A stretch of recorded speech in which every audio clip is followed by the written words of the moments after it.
Hey, this is a quick video just to show you how to bring your clay creature up an extra level with some acrylic paint. Just some shading, some highlighting, picking out some details. So this is part 2 of the purple posy Lunakins creature that we made last week. As you remember, I had made another creature, but I had not got the camera in focus. So that is the creature we're going to use today for this exercise. So main thing is that your creature must be completely dry, like 100% dry. So I would leave it for a week before you paint anything at all on this. So we're just putting in a wash, and a basic acrylic wash is just a lot of water with some paint. So this is just going to be like a dark purple wash because my washes are a darker color than my base clay. So you just go in, put on the paint, wipe it off, put on some water, blend it out if you want. You just keep doing it until you're happy with the shading. The clay is porous so that it's going to absorb some of the color of the paint, so you just want to be a little bit careful that you don't go too dark. I recommend that you do lots of light layers. So you just put it into the shade, wipe it off, add in, a little bit of water. If you know how to paint a lot of figurines, you can do flow improver, you can do all sorts of stuff like that.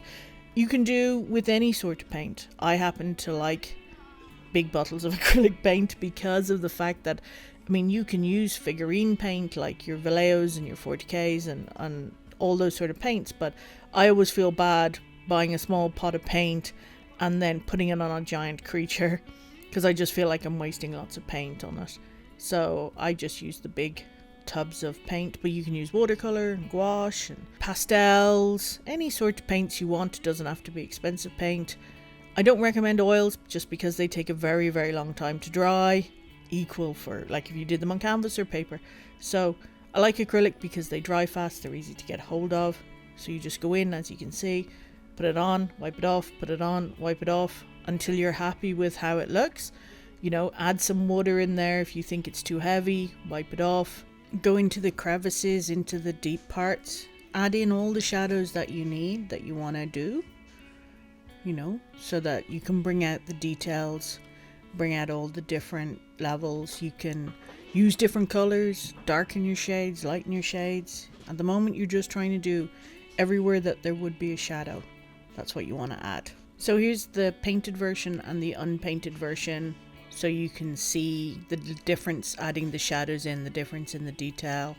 Now it's time for some edge highlighting. So I always edge highlight in a lighter color than the base, so a light lilac. This is actual speed, and then in a minute there's going to be speeded up version because you don't need to watch another 5 minutes of me painting every edge. So there you go. That's the difference a little edge highlighting does. It just picks out some more of the details.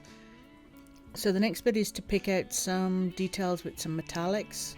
I like this gold and silver because of the fact that it's more like a glaze, it's not totally opaque. So you just go in and pick out little details that you want to have highlighted. So I'm doing little belly spots, the horn, bits of the ears, bits of the wings. You'll still see a little bit of the purple through it, but just picks out a little bit of the details, as you can see here. And then when you're happy, you can go in and dry brush some edges with the silver. Because this is a glaze, you're just picking up the very, very edges, so it gives like a little shimmer, a little metallic sheen to it. It's not super opaque, so you can see the difference between where we've done the metal and where we haven't done the metal. So there you go. You just go in and you highlight as much as or as little as you want. And eventually I will learn where the lens is on my camera so I can have it in the middle of the screen, not off the bottom. I'm sorry. Once it's dried, you can varnish it if you want. I don't normally varnish it. So here's the clay version and the painted version. So you can see the added detail that giving a little bit of paint makes. So what we have to do now is get some nice pretty pictures and we're all done. Thanks for watching this short little video about adding paint to the creature to add some extra highlights and details. Just wanted to say thank you to everybody who subscribed recently. We hit 50 subscribers, which is a milestone for me. I'm really happy. Thank you. I just wanted to also give a shout out to everybody who supported me through Patreon. It's been awesome, thank you. The next video should be a creature from the Star Wars universe.